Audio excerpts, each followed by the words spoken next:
প্রত্যেকটা মেয়ের যেমন স্বপ্ন থাকে তার ছোট্ট একটা সংসার হবে, ঠিক তেমনই একটা ছোট্ট সংসারের স্বপ্ন আমারও ছিল। কিন্তু আমি কখনো এটাও ভাবিনি যে আমার এত এত সুন্দর একটা সংসার হবে। যেহেতু আমি একজন অসুস্থ মানুষ, সেই জায়গা থেকে আমি কখনো ভাবতেই পারতাম না যে আমার এত সুন্দর একটা সংসার আমি করতে পারবো।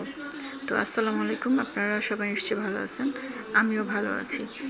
সবাই আমার জন্য দোয়া করবেন যেন আমি আমার সংসারটাকে আরও সুন্দর করে এভাবেই রাখতে পারি।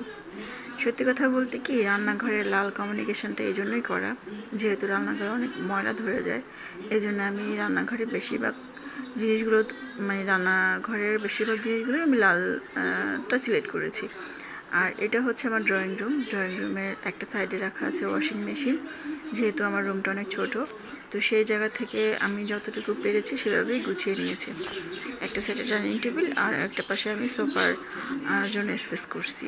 তো সেই জায়গা থেকে আমার ডাইনিং টেবিলটা অনেক ছোট হলে চলাফেরা করতে অনেক প্রবলেম হয়ে যায়। আর এটা হচ্ছে আমার মেয়ের রুম। যদিও মেয়ে এখনও ছোট, এখানে ঘুমায় না, রুমটা এভাবে খালিই পড়ে থাকে। তারপরেও আমি আমার মতো করে রুমটা ডেকোরেশন করার চেষ্টা করছি। মাঝে মধ্যে যখন গেস্ট আসে তখন এই রুমেই গেস্ট থাকে। আর যেহেতু আমি ভাড়া বাসায় থাকি, তো জিনিসপত্রের জন্য তো বড় বাসা নেওয়া সবার পসিবল হয় না, আমারও সেরকমটাই।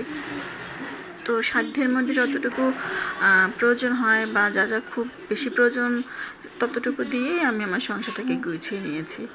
তো মেয়ের রুমে সাধারণত খুব কমই আসা যাওয়া হয়, তো তারপরেও দেখা যাচ্ছে কিছুটা হলেও ওভাবে পরিপাটি রাখার চেষ্টা করি, বাকিটা উপরওয়ালা। আর এটা হচ্ছে ড্রয়িং রুমের স্পেসটা, মানে খুবই চাপাচাপি হয়ে যায়, হাঁটাচলা করার জন্য হয়তো অনেক প্রবলেম হয়ে যায় আমার জন্য। যখন দুটো গেস্ট আসে তখন ওভাবে চলাফেরা করা যায় না। আর ছোট্ট যেহেতু রুমগুলো, সেই জায়গা থেকে আমি আমার মতো করে গুছিয়ে নেওয়ার চেষ্টা করছি। আর এটা হচ্ছে আমার বেডরুম, যেখানে আমি থাকি। তো এখানেও ওরকমভাবেই যতটুকু প্রয়োজন, না হলেই নয়, ততটুকু দিয়ে আমি গুছিয়ে নিয়েছি। খুব খুব বেশি কিছু যে মানে করতে পেরেছি সেটাও না, তবে আমার যতটুকু সাধ্য ছিল, আমার সাধ্য অনুযায়ী আমি আমার রুমটাকে ডেকোরেট করে নিয়েছি। আপনাদের কাছে যদি আমার এই রুম গোছানোর ভিডিও চুর ভালো লাগে, অবশ্যই আমার পাশে থাকবেন, আমাকে ফলো দিবেন, আমাকে লাইক করবেন, কমেন্ট করবেন।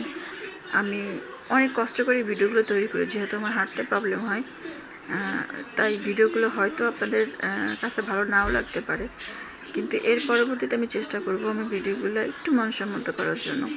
আর এটা হচ্ছে আমার পাখি।